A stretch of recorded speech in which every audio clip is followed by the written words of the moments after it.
महाराज जी, लोग तो कहते हैं कि जिह्वा से नाम जप करने से कोई लाभ नहीं मिलेगा।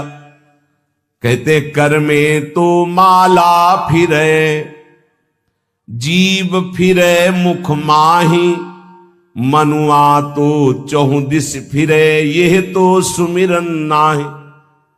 कुछ लोग कहते हैं हाथ में माला चल रहा है, जीभ में नाम चल रहा है, मन संसार में घूम रहा है, इससे तो कोई लाभ मिलेगा नहीं। जब अधिक समय तक हम नाम जपते हैं तो मन नाममय हो जाता है। इसलिए तुम ऐसी बातें मत सुनो, निरंतर नाम जपने का अभ्यास जिह्वा से ही करो, तुम्हारा मन भगवदाकार हो जाएगा।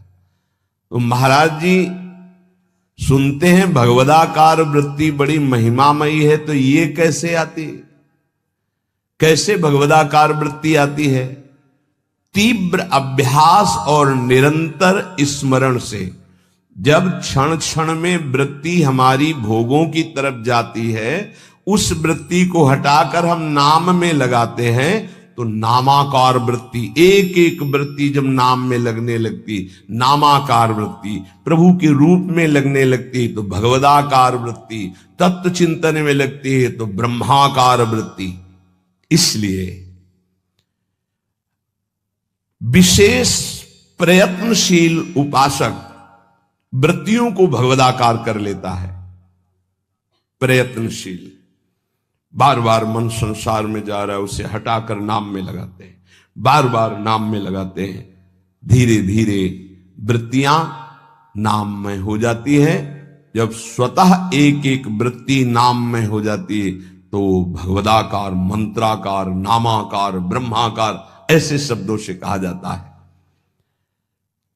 ये केवल बातें बनाने से नहीं होता, पुरुषार्थ, तुम्हें भगवत कृपा से सामर्थ्य मिली ही ऐसी। उपासक प्रधानता कृपा की मानता है, अपने पुरुषार्थ की नहीं। पूरा प्रयास करके भगवदाकार वृत्ति का, और फिर उसमें देखता है कि बड़ी कृपा है, ये जो पुरुषार्थ हो रहा है ये गुरु कृपा से हो रहा है, ये भगवत कृपा से हो रहा है। भगवान की आज्ञा समझकर पुरुषार्थ करे और उससे लाभ हो तो भगवत कृपा समझे। आपका तात्पर्य यही है ना? हां हां, यही सिद्धांत है। ऐसा ही करना चाहिए। ऐसा करने से अभिमान नहीं होता। क्या कि प्रभु की आज्ञा है कि मनुष्य जन्म में भगवत प्राप्ति करे, गुरु की आज्ञा है कि इस उपासना के करने से भगवत प्राप्ति होती। तो हमें जितना पुरुषार्थ मिला है, सामर्थ्य मिली, हम पूरी सामर्थ्य लगाकर साधना करते हैं, नाम जप करते हैं, पर हम ये देखते हैं कि ये सब भगवत कृपा से हो रहा है। प्रभु की कृपा से ही हमारी भजन मार्ग में रुचि हुई, भजन बना, पुरुषार्थ बना, इस सब कृपा से। तो अभिमान नहीं आएगा। महाराज जी, आप तो नाम जपने के लिए कह रहे हैं, लेकिन बहुत से विद्वान लोग नाम नहीं जपते। क्यों नहीं जपते? भैया, नाम जप करना तुमने कोई साधारण समझ रखा है? भगवत कृपा के बिना भगवान नाम नहीं लिया जा सकता। हरिवंश कृपा, हरिवंश कहें, हरिवंश कहें, हरिवंश लहें। अनुरागात्मिका भक्ति का परिचय नहीं मिला, उसमें नहीं, तब तक ये सब चलता है। थोड़ी देर ये, थोड़ी देर ये, थोड़ी देर इनकी उपासना, इनका कीर्तन, इनकी चालीसा, इनका पाठ, ये प्रारंभिक भक्ति। लेकिन प्रेम लक्षणा भक्ति में जाकर के वो समिट जाता है, अपने इष्ट देव के नाम रूप लीला धाम में अनन्य हो जाता है। क्या नाम जप और संकीर्तन मात्र से शुद्ध ज्ञान प्राप्त हो सकता है, या फिर और कोई साधन करना पड़ता है? अगर वो नाम जप और नाम कीर्तन करता है तो ज्ञान इच्छु होने पर उसे शुद्ध ज्ञान हो जाएगा। उसके अंदर अगर ज्ञान प्राप्ति की इच्छा है तो शुद्ध ज्ञान प्रकट हो जाएगा, वेदांत वाला। और अगर प्रेम इच्छुक है तो प्रेम प्रकट हो जाएगा। उसकी इच्छा क्या है? और अगर विषय की चाह है किसी कामना की तो उसकी पूर्ति हो जाएगी। ज्ञान और प्रेम इसका परिचय अभी नहीं मिलेगा।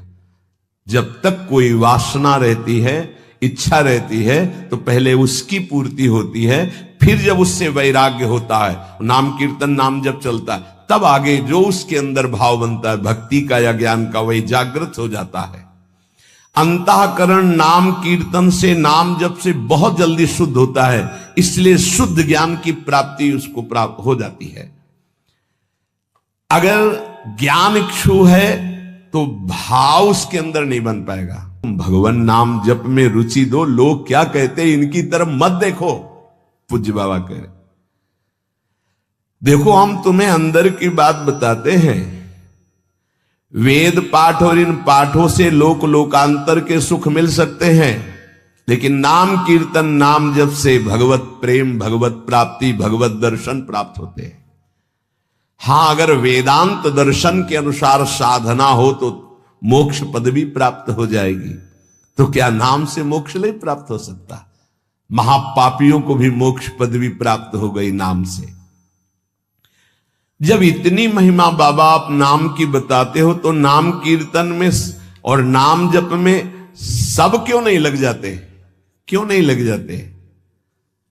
देखो भाई, स्कूल में 200 विद्यार्थी पढ़ते हैं तो सब परीक्षा में उत्तीर्ण नहीं हो जाते हैं।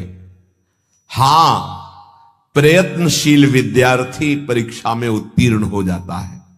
इसी प्रकार साधन मार्ग में सब भगवत प्रेमी थोड़ी हो जाते हैं। हां, प्रयत्नशील, पुरुषार्थशील। एक आलसी, प्रमादी, कायरता, ये भजन मार्ग में सिद्ध थोड़ी होते हैं। ऐसे आलस में पड़े हैं, प्रमाद जो नहीं करना चाहिए वो कर रहे हैं, कायरता की द्वंद्वों को सहने से डरते हैं। नहीं, ये सूरवीरों का मार्ग है।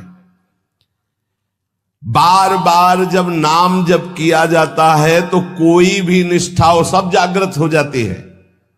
बाबा कह रहे, समस्त आसक्तियों का नाश करके तुम्हें भगवान निष्ठ बनना है, किसी की बात नहीं सुननी। नाम जप से, नाम कीर्तन से जितनी जल्दी तदाकार वृत्ति होती उतनी किसी और साधना से नहीं होती।